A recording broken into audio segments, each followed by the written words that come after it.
Welcome to War of the Stars, a Star Wars podcast, coming to you every week from deep within the Outer Rim, far beyond the watchful ice of the Galactic Empire.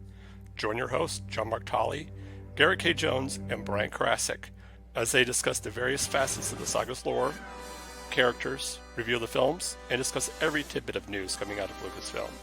And remember, this isn't just my Star Wars, this isn't just your Star Wars, this is our Star Wars. It is indeed. Once again, welcome, as always, to another episode. A momentous episode, should I say. It is, ironically enough, our 8th anniversary of War of the Stars, a Star Wars podcast.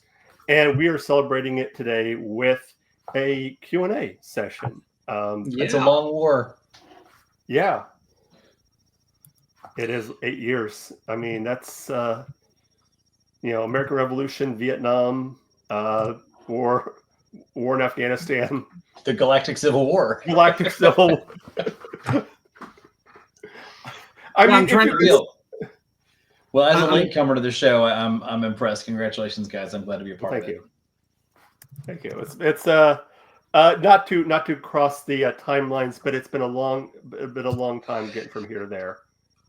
Been a long road from here to there. If you know, you know. I do know. You're welcome.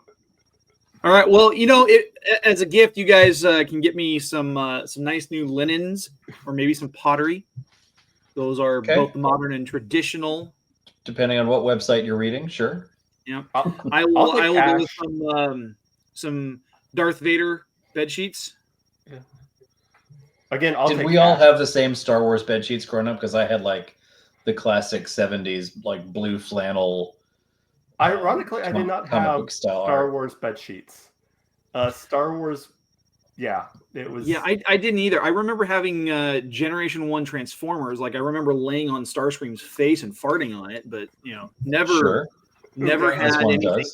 Yeah, I just had a few of the figures. I didn't have any of the other apparel that you would get for Star Wars. My parents were, they still are religious, but my mom went through a phase where certain toys were evil and satanic, and so when I was a kid, there was some limits to what toys I could have. And your parents felt like Star Wars was satanic? The whole Force thing. What? At some point, everything is satanic, depending on who you ask. It wasn't that and like violence. So I didn't have until a certain age. I didn't have GI Joes. Even though I did have a GI Joe, because I had one of the big 12-inch figures from like the original, not the 12-inch, but like the big, like, oh, nice. The classic. They say you can't smell a picture, but there it is. I can tell that vinyl. So I made a meme out of this. The caption is, "You may be cool, but are you dad's long sleeve turtleneck while wearing glasses under a Darth Vader mask and with your blue kids showing?" I will say I've always been an insufferable cosplayer, and while I could not produce a costume, I was mad at this one because Darth Vader does not wear a plastic smock that says Star Wars on it. Like, this is not a Darth Vader costume. This is a Darth Vader signifier. Where's the chest plate? Where's the lightsaber? Nothing. It's just a plastic dog dish on a rubber band. But I wore that 3 consecutive Halloweens until Palpatine came out two consecutive, 78, 79, and then in 80, I was Palpatine. That's cool. And I'm gonna say I was Palpatine.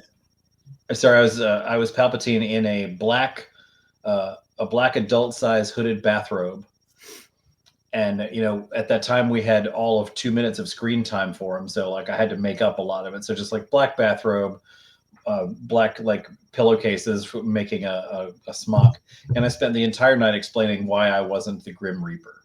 Like, where's your scythe, Grim Reaper? Like, I'm not the Grim Reaper. The son of Anakin Skywalker must not be allowed to become a Jedi. Get it? What? Nerd. Yes, exactly that. Yeah, I did 1 year as Darth Vader, and that was pretty much the first Star Wars costume I ever had. I don't remember what year that was. I was somewhere between the age of 1 and 5. Yeah, maybe 6. Again, I think that was the Fly. I didn't, because of, as I said, my parents. I didn't do Halloween. Sure. My parents didn't do Halloween. They let my daughter do it, so that's good. Mark, don't tell your parents this, but I grew up playing Dungeons and Dragons. Oh, that was listening to another one Ozzy that was Osbourne. probably not have been. Yes, they listening to Ozzy Osbourne, playing violent video games. She, my mom has gotten a little bit better. Has gotten better on that. But there was a. I'll have to tell you sometime offline the incident that happened with my dad and a 12-inch GI Joe figure where she got the spring caught in his foot because I was taking it up. I was through this in this phase. I was probably about 10 or 11 years old, going through a phase where I was taking everything apart, and I took it apart, and the little spring got caught in the shag carpet. And as my dad was getting ready to lay down on the couch to listen to a baseball game, he stepped on it, and it got caught between his foot and the carpet, and he was stuck to both. Oh, and it had a trip to the emergency room. And oh wow, the first thing my mom said when she got the call that my dad had been, because she was off. This was funny. My mom at the time was selling non-violent toys and was talking about how violent toys are bad for kids. Here I was playing with GI Joe. That is causing.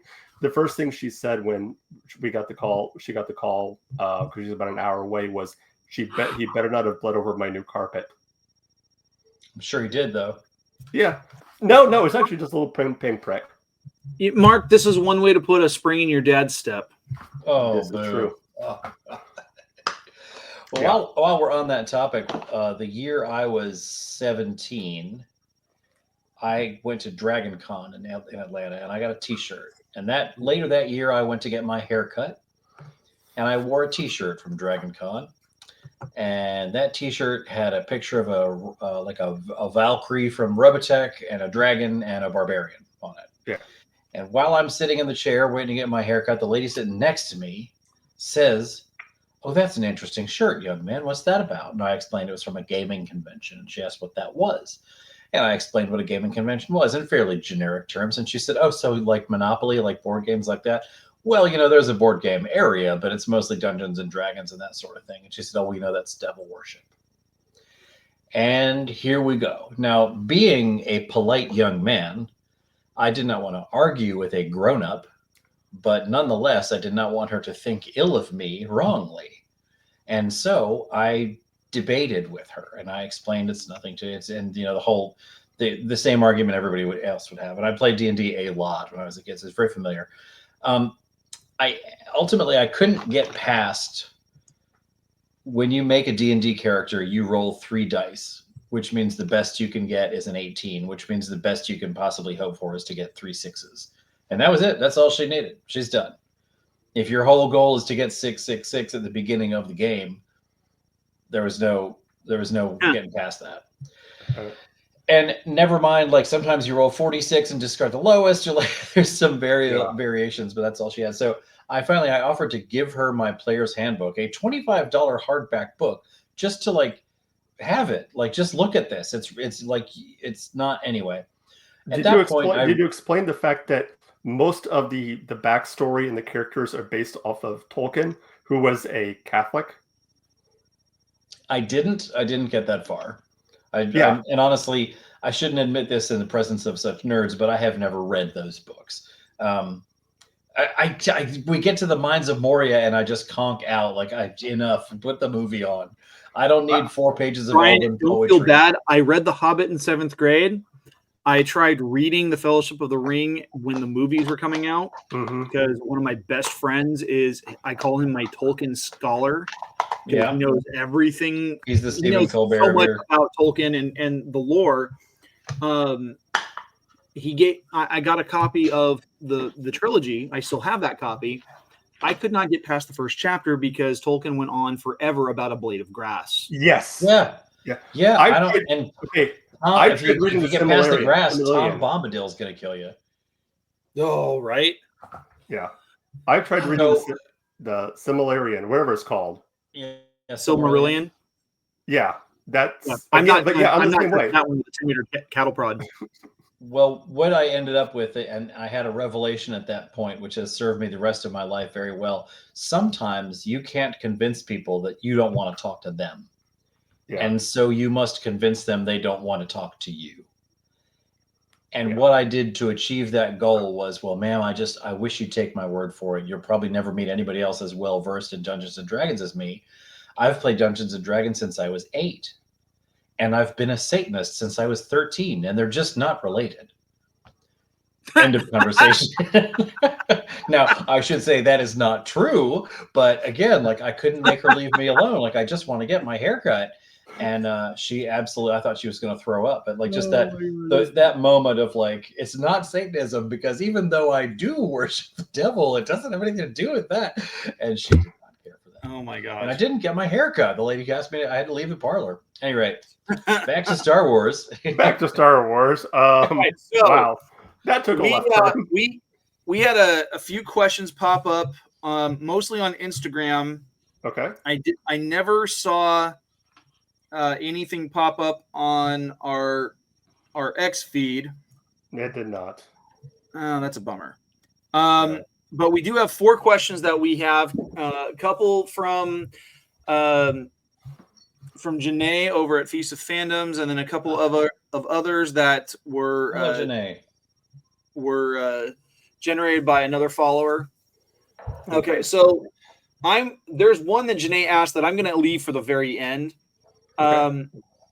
But I'm going to start with with the second one that she asked us. What character would you want to see have their own movie or series, specifically Star Wars character? I mean, honestly, I could probably do okay with a Steve Urkel series. Tom Bombadil. Maybe a movie. But, I don't need 90 minutes of did I do that? Sure. Yeah, true. So there was a time and place that would have been well received. Yeah.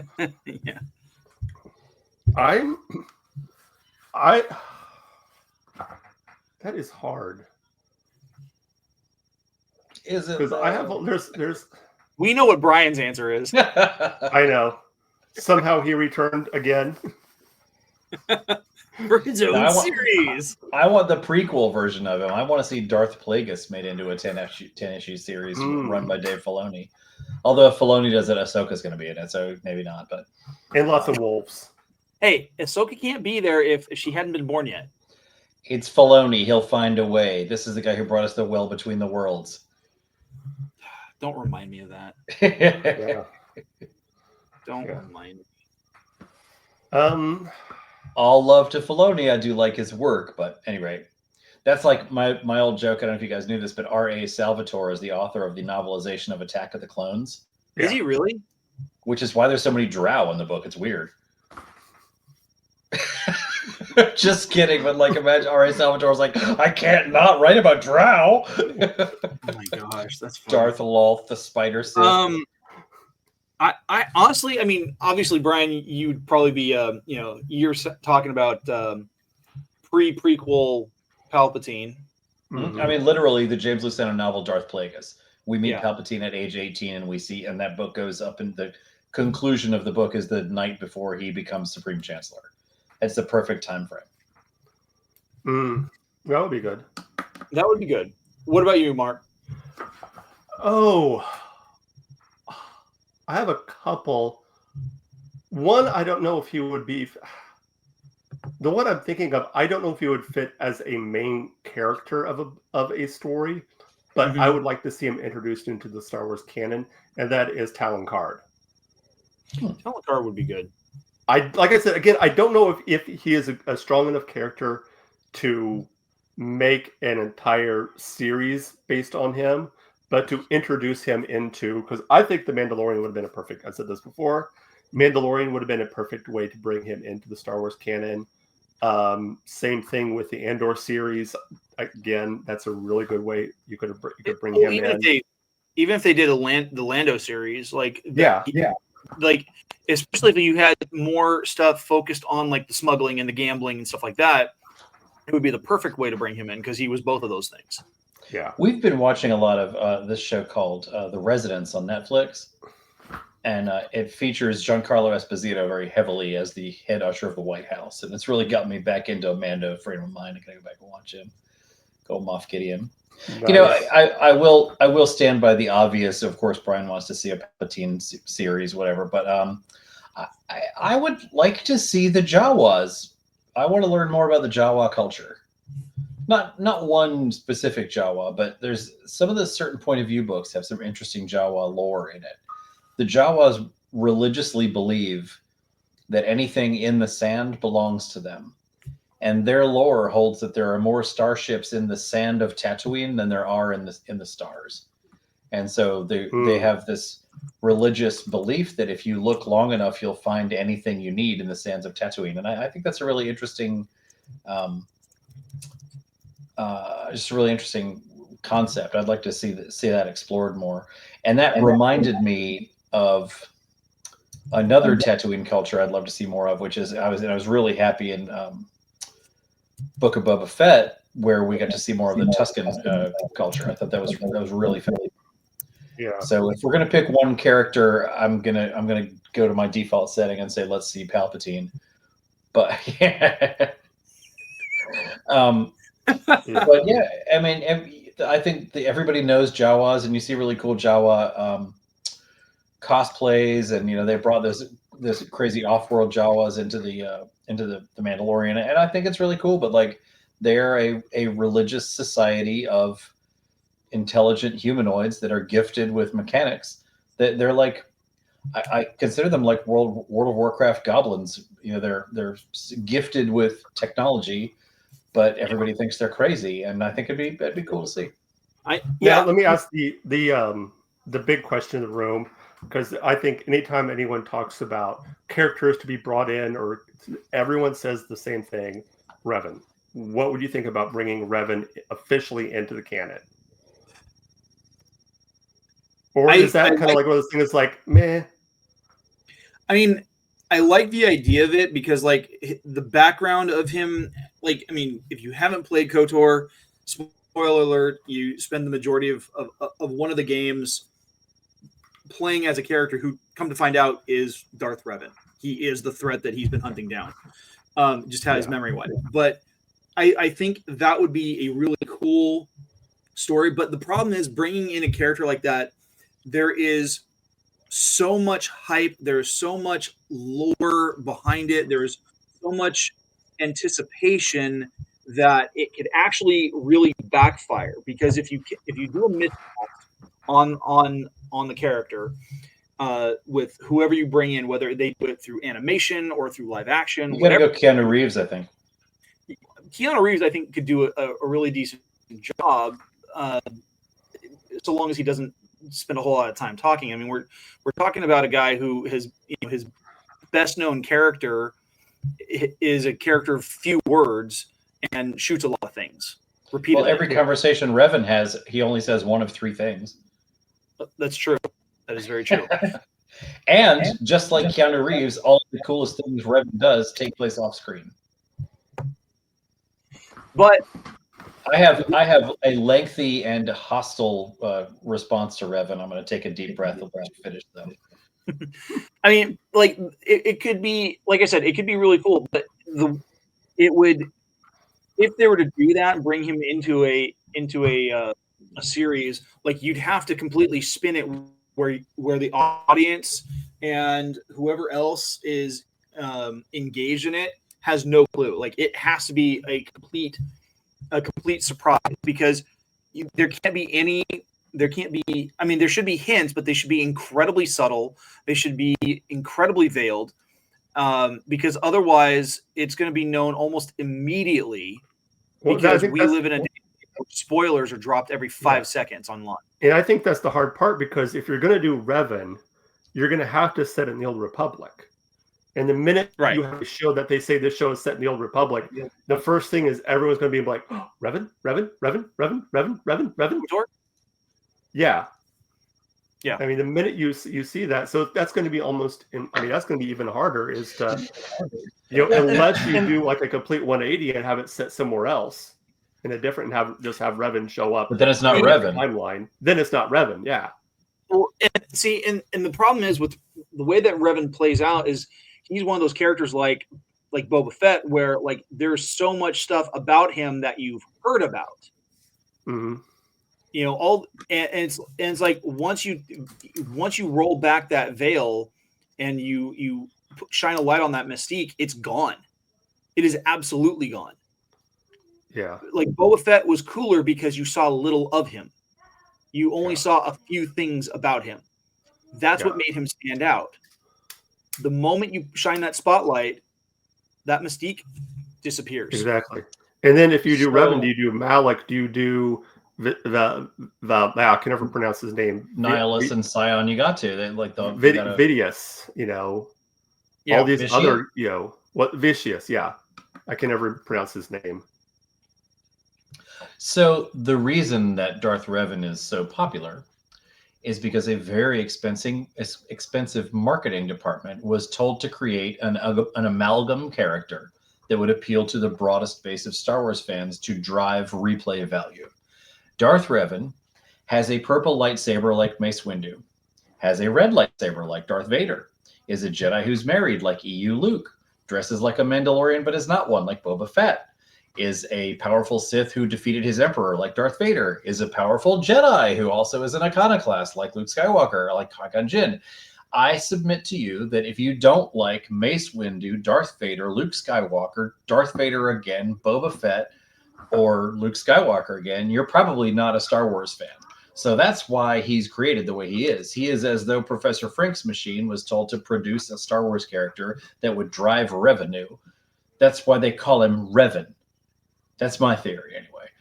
Furthermore, everybody who is a fan of Darth Revan has spent hours playing as Darth Revan. They identify with the character. It creates an emotional bond to the character that does not exist with any other character except possibly Starkiller. Now, I played World of Warcraft for 6 years. I played the same character for 6 years. I missed that character more than I missed 75% of my dead relatives.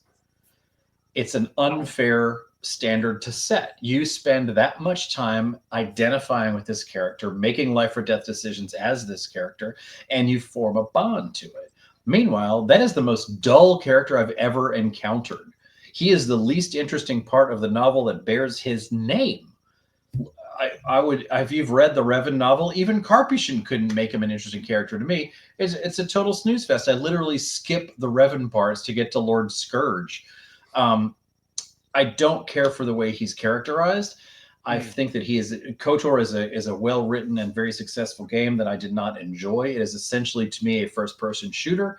And the most basic aspect of any first-person shooter is that the protagonist of that first-person shooter must constantly increase in power or the game is not fun. You have to gain increasingly more powerful milestones, which is how you end up a Starkiller pulling a Star Destroyer out of the sky with the Force. And everybody now says that Starkiller and Revan, it's so powerful, this and that. Yeah, they're video game characters. Guess what? Mario is the most powerful plumber I've ever seen too. It seems an unfair standard to set. So that is my issue with Revan. I would be disappointed to see him come back into canon. To be fair to most plumbers, they're constantly, eating magic mushrooms. So, well, unless you find a good one. Yeah. But at any rate, I obviously I feel strongly about this, but and I ask people, like when I'm in costume and I'm in character, I'll ask people who their favorite Sith is, and often I will get Revan. And my response is, well, go ahead, press start to continue, Darth Mario. Good for you. Because and honestly, canonically, Revan had the most powerful Force power we've ever seen, which is Force Restore Saved Game. and I like saying that as Palpatine too. If I could have restored my save game at the end of Jedi, things would be different, wouldn't they? Oh my God. So I think it would be a hugely popular film, but to me, it would not appeal to me. I would see it. I would go in costume and I would do all those bits in the lobby ahead of time. But ultimately, it's a movie about a video game character, and those very seldom go well. Yeah. I think and it that's would why I make the joke the that audience. you got to go with Keanu Reeves, because Keanu Reeves has already played, as you implied, Garrett. Keanu Reeves, his most famous role is essentially a video game character already, and everything cool that we know about Keanu Reeves is like he does stuff in the real world to help people.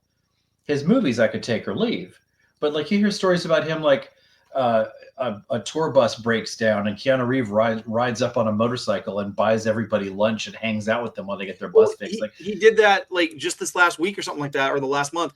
Like he was on a flight, the flight got grounded, and he paid for a bus to get everybody to their next destination. Right. He's an amazing guy, but comically, as I like saying, all the best things he does take place off screen, which is exactly what happens to Revan. All the best things Revan does are in cutscenes that you can't skip.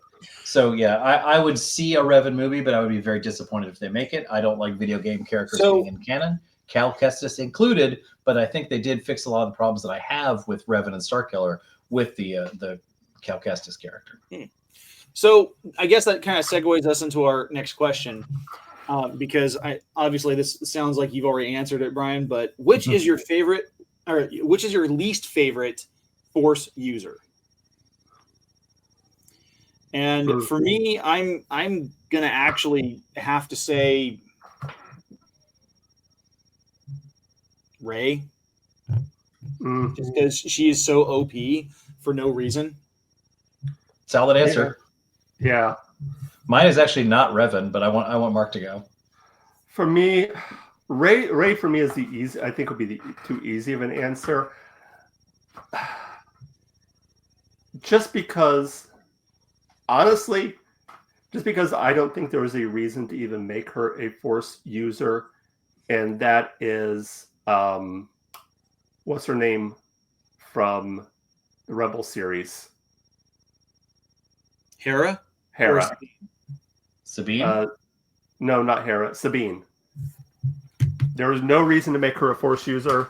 It made no sense in the story. She's already badass enough. You don't need to do anything like that just to make her. Yeah. I've said this before. It's almost like they're doing the thing of, I call it the Oprah Winfrey of Force powers. You get Force powers. You get Force powers. You get Force powers. When everybody's special, nobody's special. I agree. Exactly. I call that the syndrome. Yep. But I could say the same thing with Finn.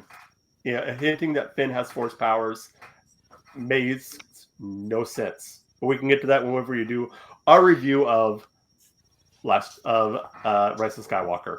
I think there's something to be said. I don't know if you've ever read the reviews of the discussion or analysis, I should say, of Indiana Jones, Raiders of the Lost Ark.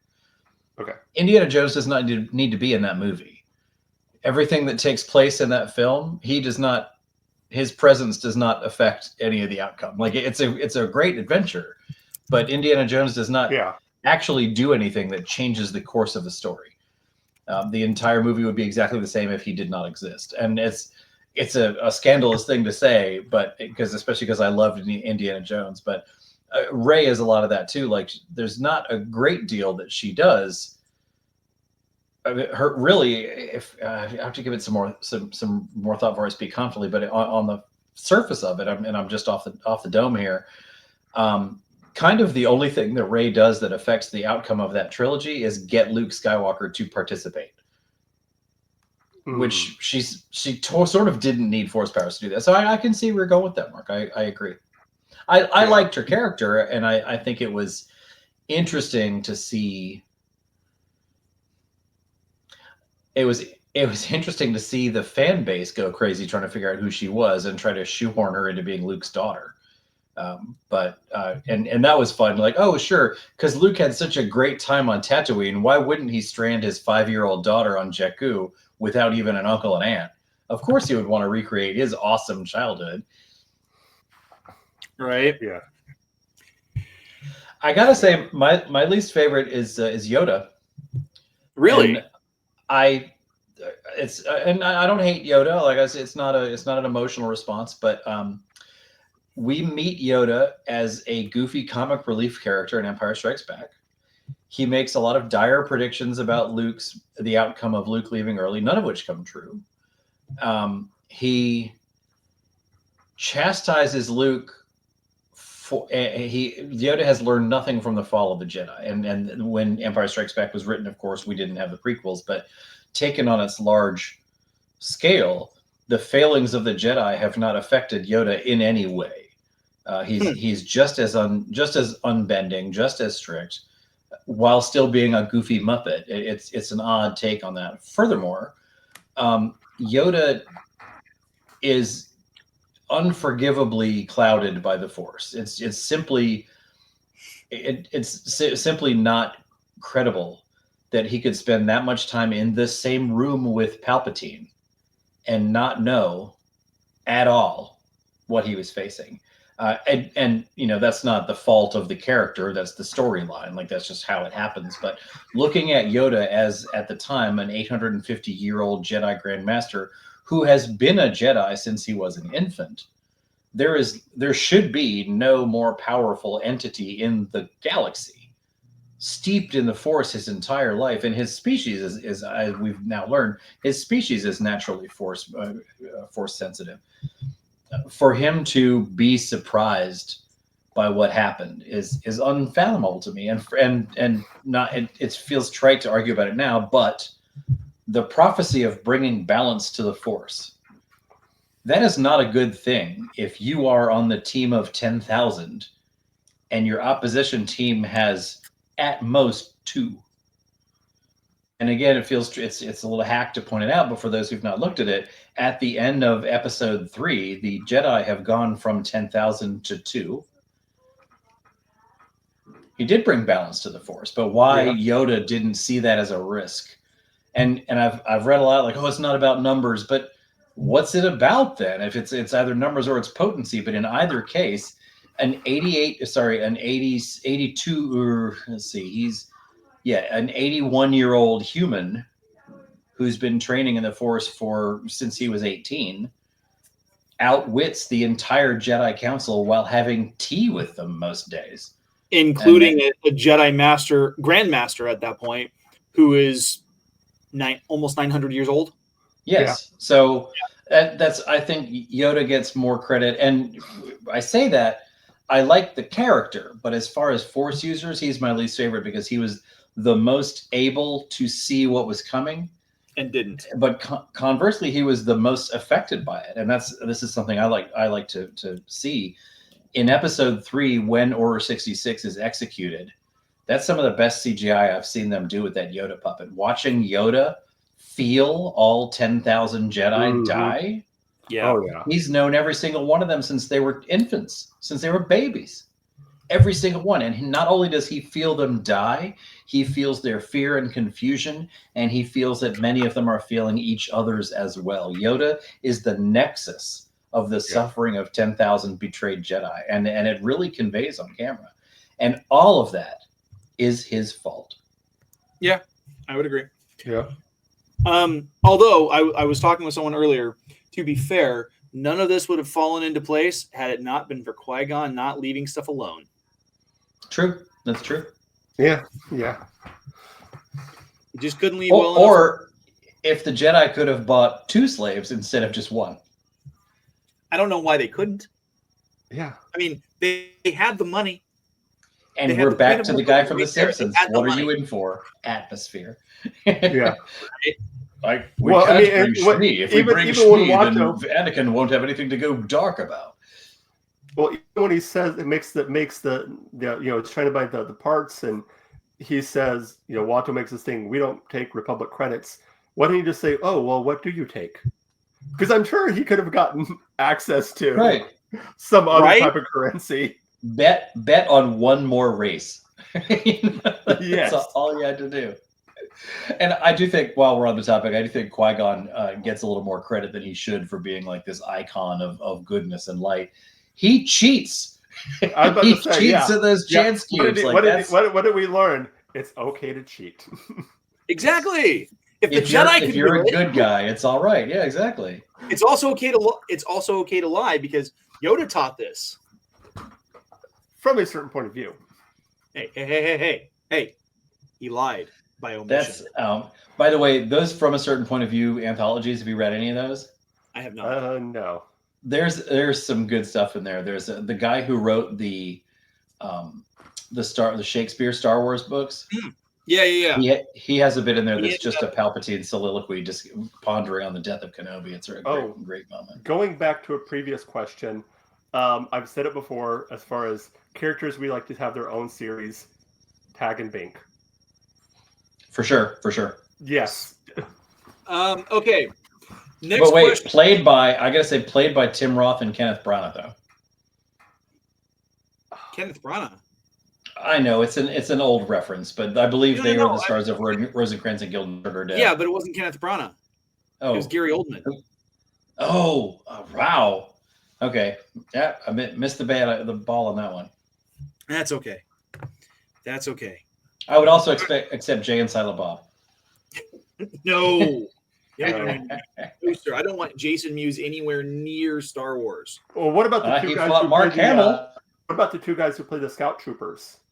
Yes, Jason Sudeikis and the other guy. Yeah. Those would be fun. Yeah, to me that was tagging, like just the conversation. I'm like, that's Tag and Bink. I'll say it again. As a military veteran, I've never felt more seen than by that particular moment.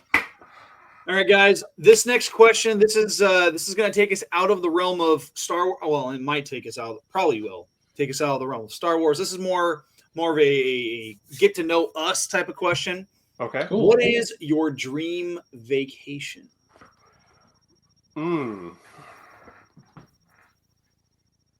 I'll let you go first, and I'll throw my 2 cents in. Well, I know what it is because I'm already planning it, and it does go out of Star Wars because my wife and daughter are not particularly big Star Wars fans. So, like, I want to say, go to Galaxy's Edge and spend the week there, but nobody but me would like that. So I'm going to go ahead and say Australia for a tour of Gondor and the Shire, and then Tokyo Disney on the way home. What, Australia or New Zealand? Sorry, New Zealand, but I'm American. They're the same thing to me. I know Kiwis. My sister-in-law lives in New Zealand, married a Kiwi, and that is one of the biggest pet peeves that New Zealand. I know, and I really meant it. And the fact that out of almost 70% of maps that you see, a lot of them will be missing New Zealand. Yeah. Or it's the same color as Australia, like it's not clear. Yeah, they're just like we're not. Or they get it mixed up with Papua New Guinea. Yeah. Don't get me started on Papua New Guinea. I love you guys, New Zealand. I was in Australia for 6 weeks and never got a chance to go to New Zealand. I misspoke, and I deserve every bit of American ignorance that I had there. But yeah, New Zealand for Gondor and the Shire, and then Tokyo Disney on the way home because I love that part of the world. And I got to take my wife to Japan in 2016. I'd love to take her back and bring our daughter with us. That'd be cool. So for me, it would be the UK and Europe, particularly Northern England, Scotland. We are big fans of the show. If you ever watched the show, Last Kingdom. Mm-hmm. That whole area, we have a lot of history. I have Scottish blood in me, so particularly Clan Scott. So to see that area, see the my family owns a little land in Scotland. Oh, is it like a 1 square foot by square foot? It's 10 square feet, you yank. But yes, highlandtitles.com. Yeah. But that we've always talked about, me and my wife have always talked about, our dream is to would be to travel, just travel whenever we want. We've always wished that we were independently wealthy so we could just spend our time traveling. That's like our dream. We watch a lot of travel vlogs and stuff like that, and we're always like, if we were younger and in better health, that would be so much fun is to do travel vlogs. So isn't that kind of everybody's dream, to be younger, in better health, and independently wealthy? Yeah. But definitely Europe, probably seeing all that area. We love travel. We just love traveling anyway. So, but I'd say the UK would definitely be our dream vacation. Have you been, or? I have not. Furthest I've been is Thailand. Okay, I've been there twice. I've been there twice.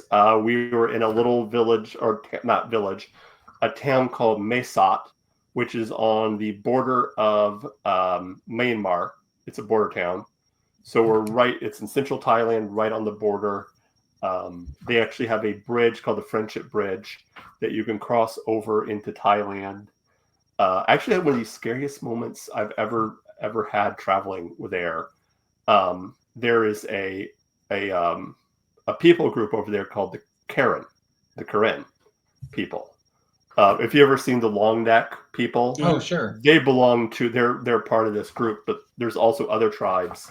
We were there for a church group missions group, and these Karen, there's a group that live in Burma or Myanmar, and there's groups that live in Thailand.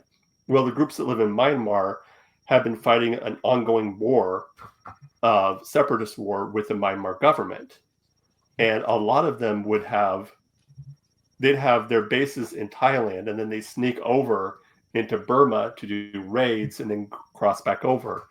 Well, one time we're in our hotel and we hear this boom, boom, boom, boom.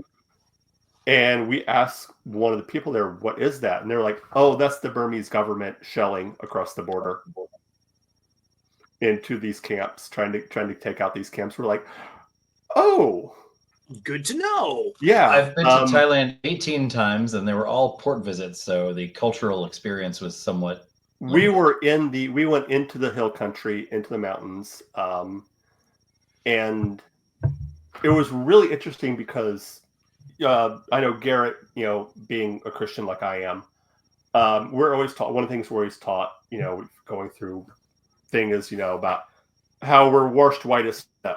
That's one of the things you always hear. Well, we were going there to these people, we were told you can't use that analogy because they have no concept of snow. Yeah, sure. These people have never seen snow. They don't know what snow is, what ice, because it doesn't, like, it gets cold, but it's never cold enough to snow. So yeah, cold in that part of the world is like, oh geez, it's 60 today. What the heck? I mean, it would get downright cold in the morning. Like, we went into these villages where they had, no running water, living very, in fact, the second you were on a mission when you went. Yeah. Oh, I was too, but not like that. We were, the second time we went into this village where we were some of the first white people that they had ever seen. Like, they'd only seen like a few white people before. So we were like one of the first. Oh, Thai folks I met had seen lots of white people. Oh, I'm sure. Well, these weren't Thai; these were Karen. These were. Oh, yeah, I didn't get that far out. These were native, but it was quite an experience just being out of country like that and being in an area where you're not seeing a church on every corner. You're not seeing, the types of stuff that you're used to as an American. Seeing McDonald's, Starbucks. You did see McDonald's. I remember when we landed in Bangkok, we ate at a KFC. There's McDonald's in Japan has a teriyaki burger. It is a brioche bun, a quarter pounder patty, and an egg McMuffin egg with teriyaki sauce, and it's out of control. It is. How about you, Garrett? Where are you going? Um, I've been fortunate that I've had the opportunity to travel a lot for a variety of reasons. I've been to Mexico a couple of times, both on cruises. I've had the opportunity to go to British Columbia one summer. I spent 3 weeks in Italy visiting family on my dad's side on two different occasions. And then my senior year, I spent my spring break with my high school drama club in London and the greater London area, checking out theater and stuff like that. Got to see the Reduced Shakespeare Company perform the complete works of William Shakespeare abridged. What I would love to go back and do, because I'm a big fan of history and I like the supernatural and cryptids and stuff like that. One, I would like to start off in Ireland and take a tour of some of the castles and some of the historic sites in Ireland, but also do either a brewery or distillery tour between there and Scotland, but I'd also like to hit up Inverness and Drumnadrochit and check out Loch Ness and take a tour there on the lake. It's so touristy, though. It is, but like I love the history of it. It's all plushies and T-shirts when I was there. I wouldn't go for that. I mean, if I had my kid with me because he likes sea monsters, I probably would get him a Loch Ness plushie, but he's already got one. But just for the sake of going and checking it out and some historical locations. But I'd also want to go back into Wales because for most people who don't know, the surname Jones is so ubiquitous in Denbighshire, Wales. That it is like you have to narrow down who you're talking about by where they live, what they do for a living, and which generation they're a part of. Like it's very specific. And so I wanted to go and check that out. And Wales, as far as the UK is concerned, Wales has more castles per capita than any other country in Europe. Like they're just you're willing to conquer. Yeah, and so I want to check out a lot of the castles because some of them were the inspiration for Camelot, going back to Arthurian legends. So I love all of that, and I would love to go back there.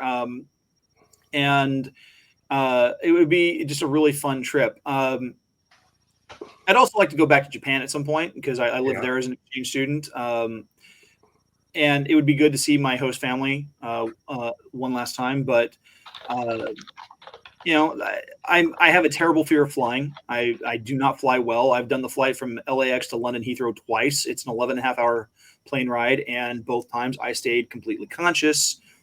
And the one time that, and I feel like I'm having deja vu telling the story, but the one time that I took medication on a flight, I was coming back from my trip to Japan, and during the 9.5-hour flight from Tokyo to San Francisco, I took Valium, and I was the only jerk awake on the flight other than the pilots and the cabin crew because I was just like hyper aware, and I was watching 3 different screens. And the flight attendant, bless her heart, came up to me and asked me if I'd like to sleep, and I just turned to her and said, I know Kung Fu. Nice. Yeah. Nice. Flight attendants don't have a lot of sense of humor about that. I was asked at one point, I was ordering a pair of double Maker's Marks on a flight out of Albuquerque. I got upgraded to first class to take advantage of it. And so the flight attendant says to me, when I asked for all 4 drinks at once, she says, "Sir, are you driving?" And I know that she meant later. But I said, I hope not. I think we may be on an airplane. And she wouldn't serve me. No sense of humor, those guys. Going back, I always think you're talking about the wanting to see Wales. I always think it's the greatest irony of history that the name Welsh is literally a transliteration of a Anglo-Saxon word that means foreigner, even though they were the original inhabitants of the island. That's funny. Like every native people's, their name for themselves is essentially the people, and and their name for where they live is the place. It's like we're the people from the place, except the Welsh. They're like we're not from around here. Yeah, no, except they were. Right. You know the people that I could try. So, Garrett, just speaking of history and Camelot and everything, are you familiar with the name Matilda Jones? I am. I don't remember why, though. She's a 7-year-old girl who recently found a 4-foot-long sword in the lake that Excalibur is supposed to come. Yes. So I believe she's technically the reigning monarch of England right now. Right? Hey. What is the line? Watery tarts handing out swords is no. Distributing cutlery, I believe, is in there somewhere. Some watery tart distributing cutlery is no basis for a system of government. So I'm being oppressed. I commend your interest there, Garrett. I've been to Stonehenge. I am a little jealous. I've been to the pyramids of Egypt. I've been to the Sphinx. I've been to the Golden Buddha in Thailand. I've been to the Great Wall of China. I've been to Walter White's house. I've ridden my unicycle at all of them, and that's great. You should definitely get out there. My own travels were largely Department of Defense based, so I didn't get the full cultural experience one might have wanted. But I did get in trouble with some of my buddies because like every time we hit a port visit, they're like, "Where is the adult entertainment?" And I'm like, "Actually, there's a Keith Haring exhibit at the art museum." So my on my dad's side of the family, they're from this little village called Provale, which is about 2 hours southeast of Milan. And so if you look on the map and you look for Lago di Garda, which is the largest natural lake in Italy, they're in and around that area towards like the southwestern coastline. Anyway, they're known for having Alpini soldiers. These are Italian soldiers stationed specifically in the Piedmont of the Italian Alps. And my dad's cousin, Livio, was a part of this organization for the longest time. And every summer, I'm assuming every summer, but the summer that I was there last time was in 2005, so 20 years ago, coming up. And so this is my first trip there as an adult. The last time it was in 94 when I was 12. And so I didn't get to really experience a lot of the fun that one could have culturally. And so we went, and they had this huge thing at the Alpini Lodge. It's called a Spiezza, this like a weekend long party where they bring their own wine. Like they will bring bottled wine, but they will make their own wine. They make their own beer. Like everything has been processed over the last couple of years and stuff like that, just so they can. I mean, it's Italy. You give them an hour in a bucket, and they'll make you some wine. Oh, absolutely! It was like some of the best food I have ever had all weekend long. It was amazing. I'm gonna say that Alpini sounds like a very specific kind of pasta. I'm just gonna say, like, again, I'm American. My cultural experience is broad, but it's not smart. Like Alpini, that sounds kind of good. Yeah, I mean, it was so good. Like, and so like it would be cool to introduce my son to something like that at some point. I don't know if he'd ever really appreciate the subtleties of the culture and stuff like that. Like my kid, he with autism, he'd be like, "Oh, I just want chicken nuggets." Yeah. Maybe some like a handful of spaghetti, but that's about it. Like he is not adventurous. I barely got him to eat like 3 bites of a hamburger for the first time last night. Mm. My kid didn't like pizza or cake. I'm like, whose child are you? You didn't. As much as I've talked about, wanting to travel to, England, one area of the country that I've never had a chance to travel to, and I've always wanted to, is the Northeast. Oh, you've seen it. It's the same. It's what you're picturing. That's it exactly.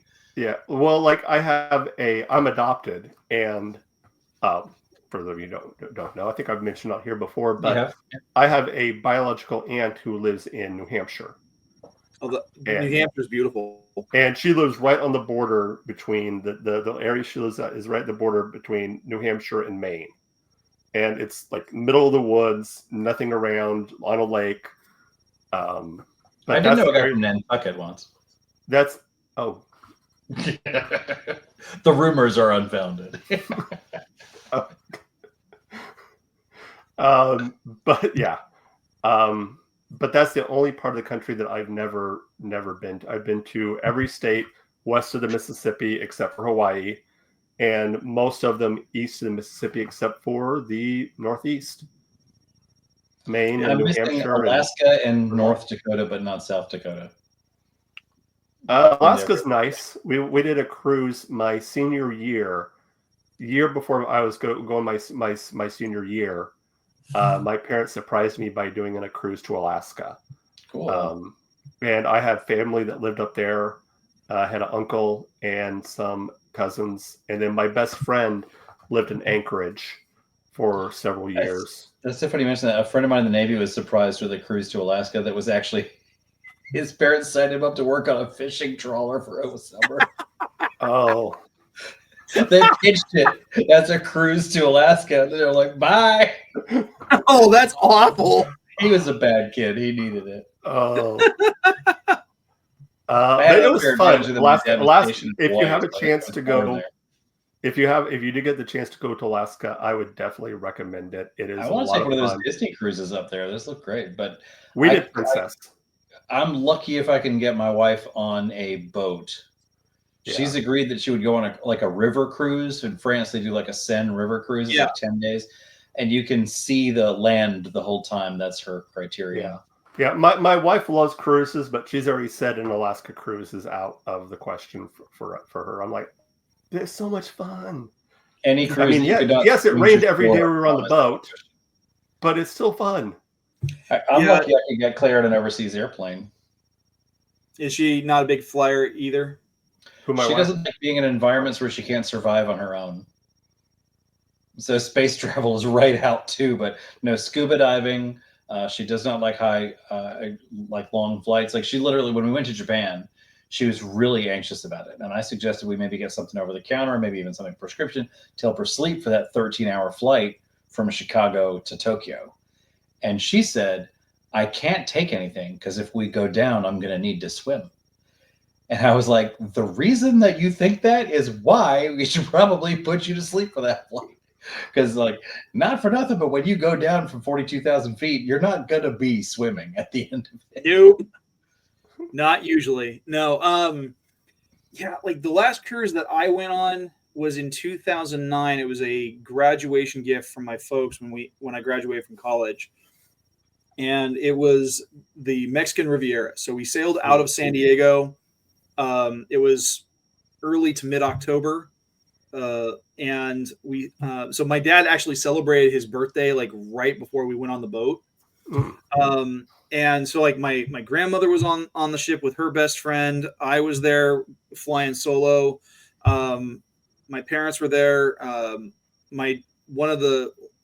Some friends of my parents were there on the trip. It was really nice. And then and so like we sailed out of San Diego. We were supposed to go all the way down to Acapulco first and then work our way back north. But because of some stuff going on in Acapulco, we actually ended up hitting that port last. But it was really cool because like I got we made a stop in Manzanillo, and I got to do this ATV ride through the countryside. Like we crossed over into like 5 different states. We stopped off in this picnic area. They made us fresh chicken quesadillas with like oh man, it was probably the best quesadillas I've ever had. In Acapulco, you don't say. Yeah, right. And then but we spent the majority of the time on the ship with it storming and raining, which was interesting because it left my mom feeling incredibly seasick. It also didn't help that she had like 2 really large alcoholic beverages that pretty much knocked her on her ass. You definitely want to compound those 2 things for sure. Yeah, totally. And using hard liquor is always good. And so like but I had a blast because while I was on the boat, I was actually working on my second novel, which takes place mostly at sea on a pirate ship. And so I had it was great because I had all this influence right there around me. I could just sit there. Like I found this place in one of the lounges. I just sat there for hours just listening to music and writing. And I wrote something like 5 or 6 chapters in like a 9-day period. Oh, wow. It was great. My last cruise was spring of '98. We went to the Persian Gulf for 4 months, and then we came back. It was not the most fun I ever had, but I think I had a pretty good time. I spent some time in Bahrain. We'll stop up in Hong Kong. I'm gonna go out on a limb here, Brian, and say that you were not on a cruise ship, but you were on an aircraft carrier. We call it a cruise. Yeah, that was the USS Kitty Hawk, CV-63. Hey, that was my uncle, the one that lived in Alaska. He was on the Kitty Hawk. Different time, Vietnam era. A lot of us were. It was a Vietnam era ship, so yeah, it was. It was a great ship. My first allegiance is to the Independent, CV-62, but I rode her to DCOM. Yeah. My last cruise was in 2022. We sailed out of Galveston, and we went down and we hit Jamaica, Grand Cayman, and then Mexico. I can't think of the island that we hit. Tortuga Bay. What's that? Tortuga is the pirate island in Caribbean. Yeah, no. But I remember I say it like this. Jamaica was the one place where you knew you were in a different country. Like you get off the boat there and you realize like, oh, this is not America. Right. Grand Cayman was just all like very, very European, very, very colonial, very lots of money. I mean, you saw jewelry shops and banks. That's where all those Swiss bank accounts all the Swiss bank accounts, and the Mexico was very touristy. Although I did say like this, because it was like the whole island was just basically tourist. Mexico can be depressing. You come out of a club at 2 a.m. There's a 6-year-old trying to sell you gum. God, buddy. But we the only thing is the ship we were on was down an engine, and they were getting ready to go into dry dock to get it repaired. But because we were down an engine, all our port times were cut short. So we weren't able to, especially in Mexico, it was like, I think we had like 6 hours in Mexico. So we had time to go. We rented time at an all-exclusive beach. But I do have to say it was some of the best. It was the first time I had ceviche. It was delicious. And the first sushi I ever had was in a Mexican resort. Sushi prepared poolside in a Mexican resort. What could go wrong? And everything came out fine, which was really good. But I had my Navy career at sea was filled with a lot of what I call almosts. But my favorite almost was going to Sydney. That ship had been based out of Japan and not been to Australia for 12 years. And a lot of the guys on that ship had not seen a civilian blonde woman in that time. And so the ship's command was kind of concerned that we were going to lose some guys. Because I'm going to tell you, in Australia, sex work is not stigmatized and it is legal. And the drinking age is 18. And so you got a bunch of sailors on an all-male ship who had been underway for almost 2 months when we hit port there. There were some concerns.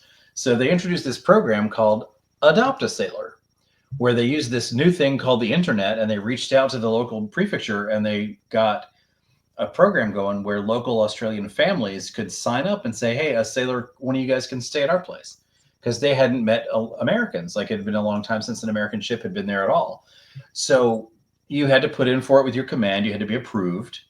And then you would basically, your picture would go on this website and local families could say, oh, he seems like a nice guy and like shares interest with our kids or whatever. Like, sure, come on board.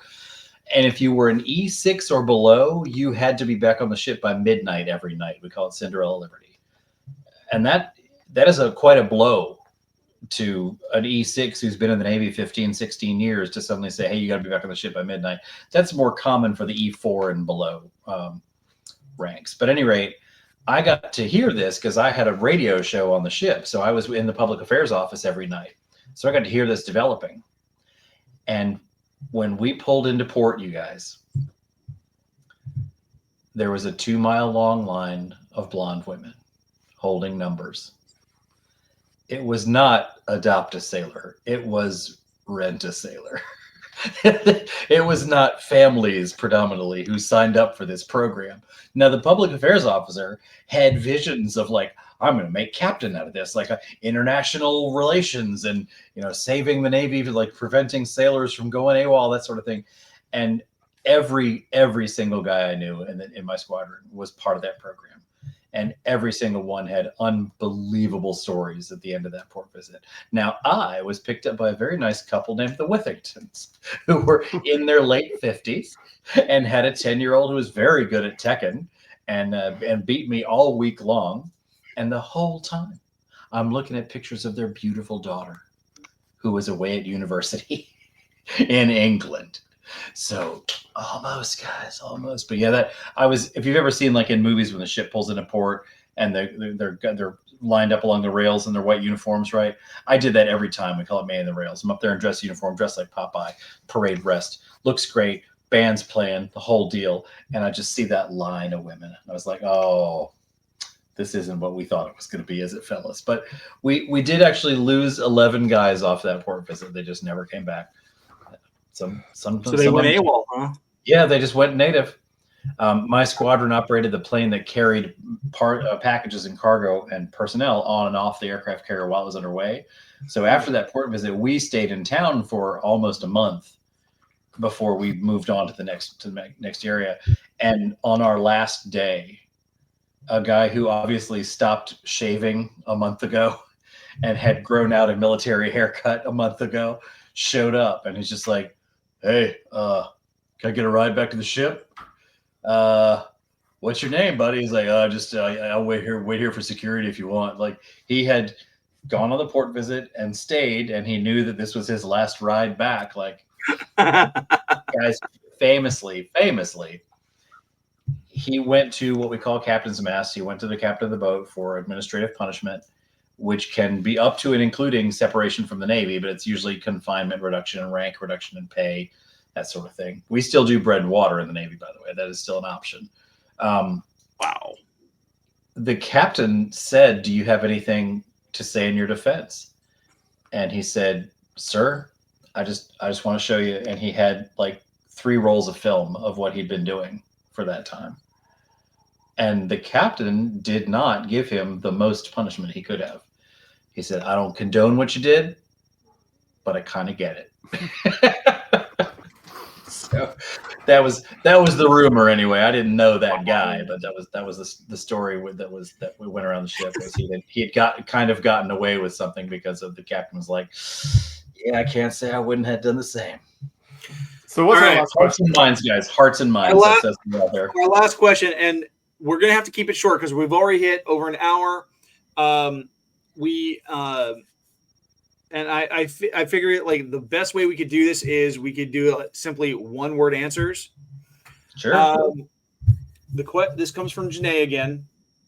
What movie or series would you want to fix? Sequels. I would want to fix 2 of the series. Obviously, the sequel trilogy needs a huge overhaul, but 2 series I would want to fix. First, I would completely eliminate the entire 3rd season of The Mandalorian. It serves 0 purpose. Second, I would completely go back and rewrite the entirety of The Acolyte to make it make sense. Mm-hmm. Done. I was told we had 1 word. Okay, so a few more words. Just keep it short. Yeah. No, I'll stick with sequels. I think your answer is a strong one, Garrett. But yeah, I would. There's a few things I would add to the sequel trilogy. As I've said here before, I don't think they're horrible, but they could have been more cohesive in many ways. Yeah. Book of Boba Fett. Actually, put Boba Fett in it. You mean Mandalorian season 2.5? Yeah, exactly. That was, I gotta say, if you watch enough Star Wars media, you really get a sense of who loves whom. Zahn is not going to write a book where Thrawn does anything wrong or makes a mistake, and Filoni is not going to make a TV show that doesn't have the Mando or Ahsoka in it. Yeah. Or Ezra Bridger. Don't get me started. Space Aladdin, right? I've mentioned that to you. You have. Exactly. Have. At length. Yes. Kanan Jarrus calls him a street rat. It couldn't be more obvious. It's ridiculous. Oh man! All right. So next week. All right. Next week we are going to be. This kind of fits in with what we were talking about today, but we are going to be talking about the Imperial Remnant. Yes. And the lore the Empire behind after the Battle of Endor. Yes. And we'll be solving once and for all the mission of where the armor polish went to, because they seem to have all lost some. Yeah. But they got better at targeting things.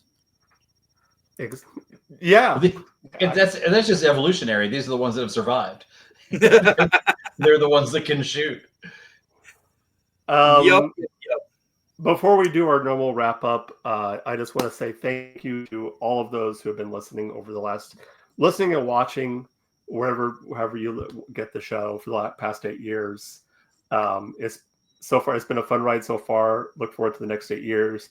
To everyone who's been either a guest or a co-host on here, you guys, thank you guys so much.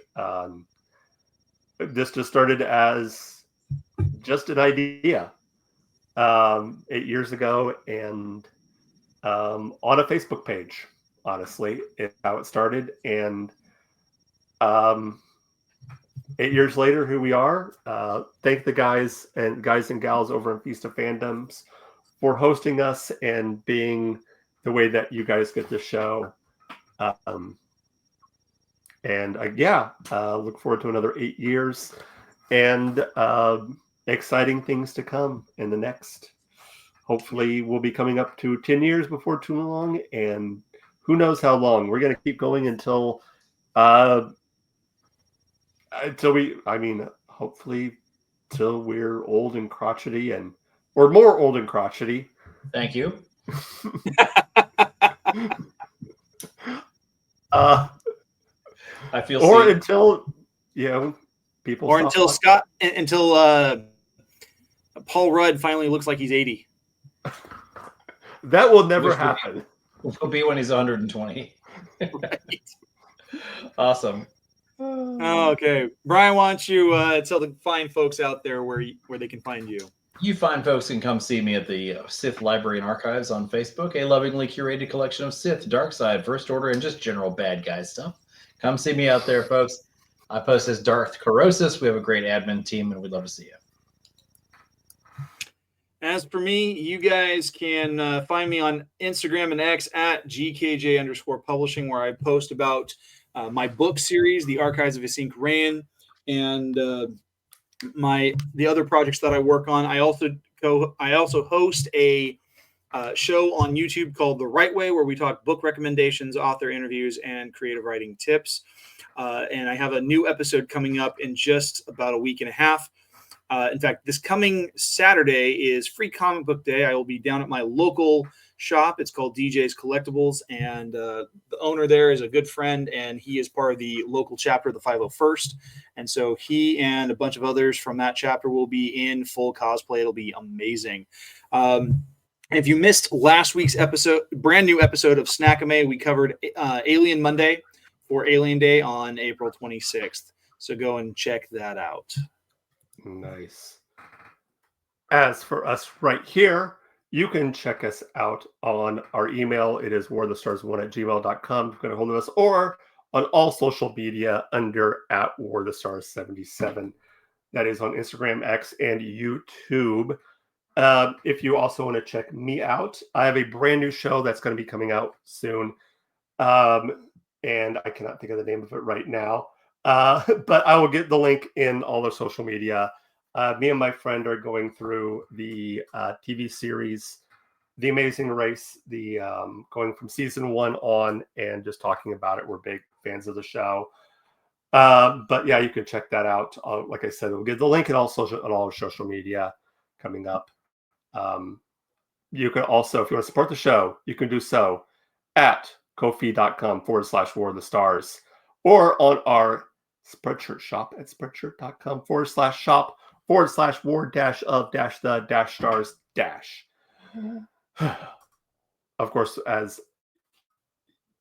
course, as Garrett mentioned, we are a proud member of Feast of Fandoms. Check out all the shows at Feast of Fandoms. They're all really cool. Thanks to Janae for sending those questions. And of course, that will do it for this week. Check us out next week. And as always, remember, this is not just my Star Wars. This is not just your Star Wars. This is our Star Wars. Until next time, may the Force be with you.